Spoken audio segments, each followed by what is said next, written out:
Labis ang sama ng loob ng actor-comedian na si Dennis Padilla sa naging trato sa kanya sa kasal ng kanyang anak na si Claudia Barreto. Sa kanyang panayam kay Ogie Diaz na mapapanood sa YouTube channel ng huli ay isa-isa nitong inilatag kung saan nanggagaling ang kanyang tampo sa pangyayari. Matatandaang nitong Martes, Abril 8 nang ikasal si Claudia sa longtime BF niyang si Basti Lorenzo na dinaluhan ni Dennis. Ngunit ang masaya at memorable sanang araw para sa mag-ama ay nawala dahil tila naging guest na lang ang kanyang papel imbes na maging parte ng programa bilang father of the bride. Nauna nang mag-rant si Dennis sa social media na umani ng samut-saring komento mula sa mga netizens. Habang nagkukwento ang aktor ng kanyang panig tungkol sa issue, ay ramdam mo ang sakit na kanyang dinadala matapos ang mga nangyari.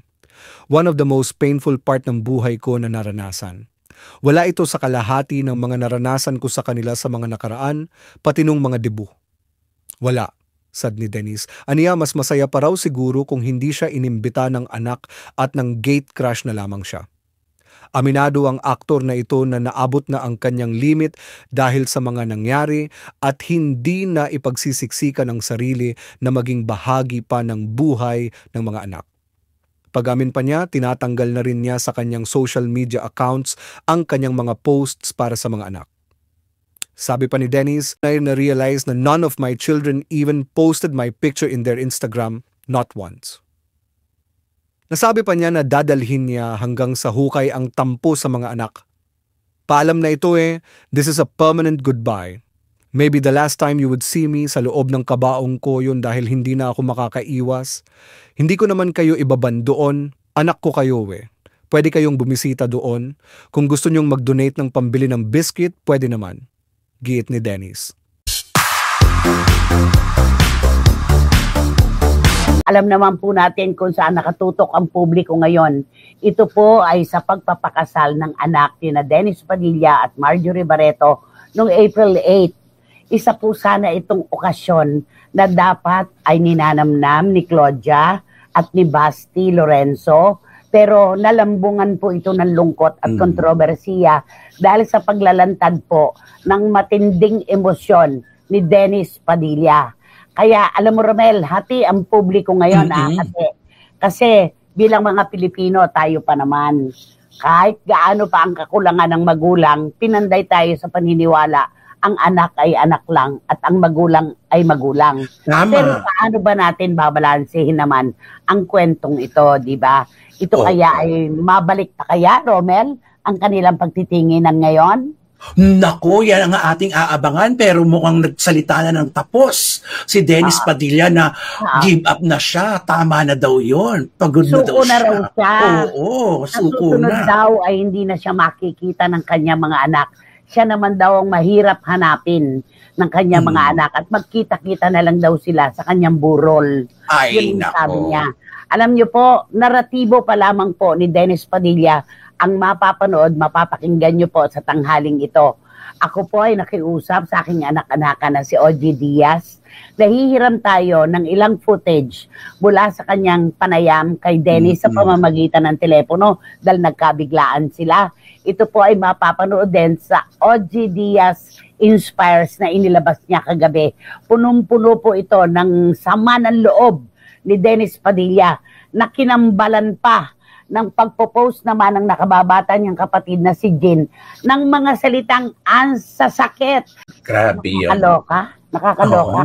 Ito yung literal na saulian ng kandila, no? Ito yun.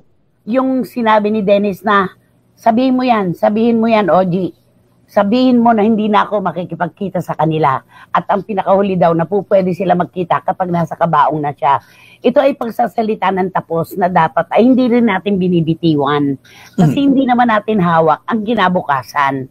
At saka yung magkakadugo, kahit ano pa ang mangyari, magkakadugo pa rin. Hindi po pwedeng magtikisan. Darating ang araw, magkakasundo pa rin. Ang narinig po natin, mga kapatid, ay puro naratibo lamang po ni Dennis Padilla. Ito po ay bahagi pa lamang na si Dennis ang nagsasalita. Wala po tayong anumang naririnig mula sa magkakapatid at kay Marjorie.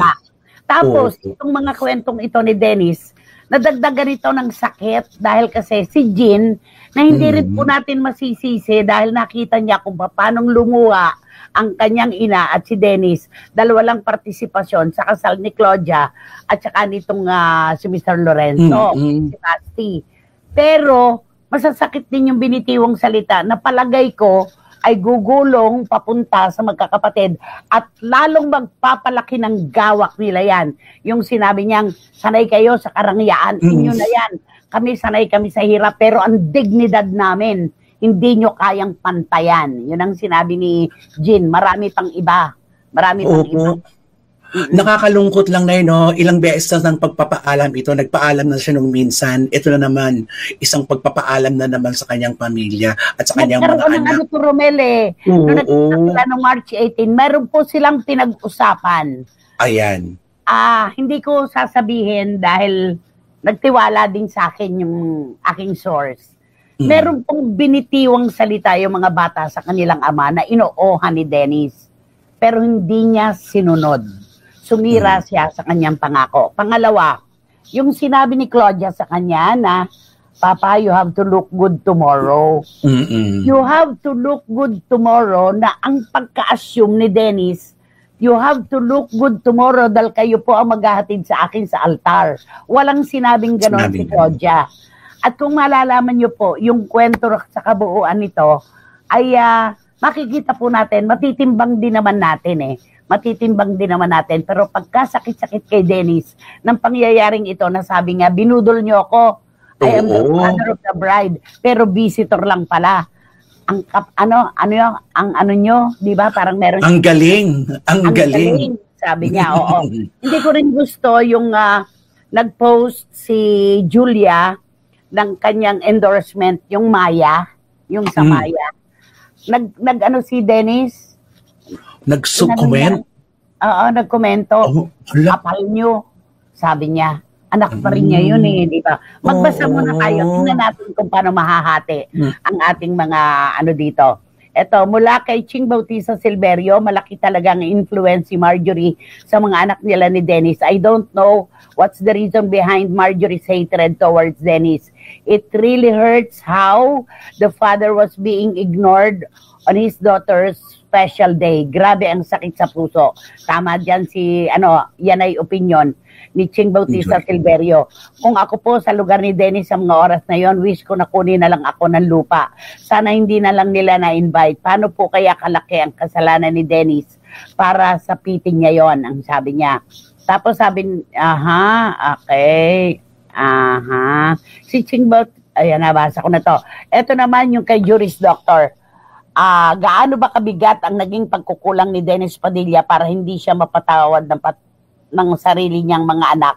Hindi ito pag-question sa pagpapalaki sa kanila, pero nakakatakot lang isipin kung nagawa nilang talikuran at hindi patawarin ng ama nilang kadugo, paano pa kaya ang pakikitungo nila sa mga taong hindi nila kadugo? Nasa Ephesians 6:2 and 3, honor your father and mother. This is the first commandment with a promise. If you honor your father and mother, things will go well for you and you will have a long life on earth. Sayang, ang gaganda at gwapo pa naman ang mga batang yan. Pero tila sa kabila ng lahat ng biyayang taglay nila, wala silang pusong marunong magpatawad kahit para lang sa kanilang sariling ama. Okay? At sabi ni Obet Sapin, good afternoon, Ate Krista and Romel. Sabi po sa Bible, honor thy father and thy mother. No ifs and buts po yun. Walang kondisyon dahil sa mga magulang natin ay hindi natin mararanasan ang sarap ng mabuhay sa mundo. Kaya whether we like it or not, habang buhay nating utang na loob sa kanila yan. Thanks and God bless po. Okay, dito kay wating-wating siguro itong sa kabilang telepono ko. Eto nga, if they don't involve you, don't get involved. If they don't tell you, don't ask. Learn to be okay with not being included or considered. What do you expect from them? Maganda lang sila but they run out of manners, sabi ni Wating-Wating. Sabi sa'yo, dito sa pagsasalita ni Dennis na to, hindi lang hati Sa kanya kakampi talaga ang publiko dahil naratibo pa lang niya ang ating naririnig. Di ba? Correct. Hintayin din natin kung ano naman ang dahilan kung bakit nga ba nagkaganon, di ba? Yun po ang mas nakalulungkot, yung umiiyak ang nanay ni Dennis, ang lola ni na Claudia. Tumatuwid po ang hinaing, yung sakit po dito sa monitor ko. Okay, sigurado naman pong hindi ito imbentong kwento ito dahil dire-diretso po ang pagkakalatag niya. Sabi ni Lara May Abrigo, ayan, sandali, hihiling lang ako ng iba pang ilang minuto, Rebo. Napakasakit sa panig ni Dennis pero hindi rin kasi natin alam kung bakit tumantong sa ganito ang lahat. Ano ba ang mali ni Dennis at ano rin ba ang kasalanan ng mga bata at ni Marjorie at ganito nangyari, sabi ni Eddie Letada. Sabi ni Jamie, Nay, kung may kasalanan si Dennis, di ba si Marjorie pumatol sa okay, nagkaanak daw kay Mayor Echeverry. Okay, Jamie, hindi ganun kababaw yon. Nay, feeling ko si Marjorie po talaga ang may problema kasi kahit sina Claudine at Gretchen hindi invited, close siyang si Chloe sa mga tita niya. Oo, masyadong close, Miss Nags. Sobrang close si Claudine sa magkakapatid na ito. Siya si Mama para sa mga bata na pinalaki niya. Kaya hindi rin sila napakaganda ng interview ni Ogie kay Dennis. Masakit pa ang pinagdaanan ngayon. Okay. Thank you po, Tita Nene Olanday, dahil nasabi na rin po nila yung gusto niyong sabihin. Okay. No touch talaga ako na sa ginawa ni Claudia at ng nanay niya kay Dennis. Talang pinagmukha lang siyang bisita, hindi tatay na bride. Akala ko po talaga based sa picture, sinatid siya. Ano yun, Boycie?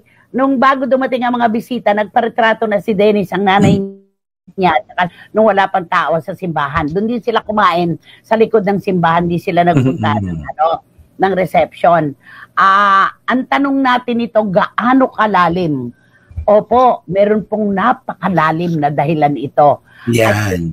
At yung pag-imbita, meron ditong si John, sabi niya, buti nga inimbita pa siya sa kabila ng mga pagkukulang niya. Lagi na ating tandaan, baka mamaya may halong politika ito. Tumatakbong konsehal sa Caloocan si Dennis Padilla ngayon. Sana walang halong politics ito. Sayang naman, sabi niya. Dalawa po ang punto ko dito, Nay. Bilang magulang, ramdam ko po yung naramdaman ni Dennis. Masikip para sa isang magulang yung parang binaliwala ka ng anak mo sa isa sa pinaka-importanting nangyayari sa buhay niya. Ramdam na ni Dennis, gano'n. Okay, sandali ano ba yung susunod mong Ang mas masakit pa, pinaniwala siyang totoong kasali siya sa event at totoong invited siya. Yung pala as guest lang. Maricho, walang nagsabi sa kanya na siya maghahatid kaya Claudia sa altar. Ang sabi lang, you have to look good, Papa. Yun lang.